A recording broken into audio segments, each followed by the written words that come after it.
एक छोटे से गांव में एक बूढ़ी काकी रहती थीं।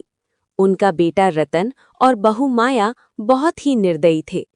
काकी की आंखों की रोशनी थोड़ी कम हो गई थी, फिर भी माया उनसे दिन भर चक्की पिसवाती और गोबर उठवाती थी। एक रात माया ने कहा, ये बुढ़िया मुफ्त की रोटियां तोड़ रही है, और रतन ने काकी को धक्के देकर घर से बाहर निकाल दिया।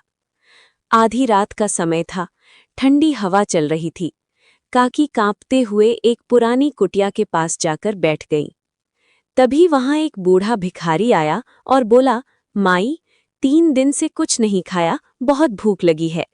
काकी के पास उनके फटे हुए आंचल में सिर्फ एक सूखी बाटी बंधी थी।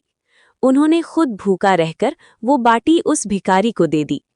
अचानक कुटिया में तेज रोशनी हुई। वो भिखारी कोई और नहीं बल्कि साक्षात शनिदेव थे।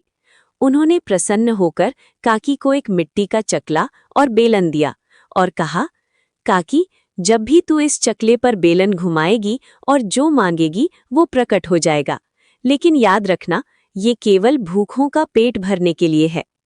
काकी ने बेलन घुमाया और ढेर सारा गर्मा गर्म खाना मांगा। देखते ही देखते वहां पकवानों का ढेर लग गया। काकी ने पूरे गांव के गरीबों को दावत दी और देखते ही देखते उनका छोटा सा घर एक सुंदर महल में बदल गया। लालच का कड़वा फल।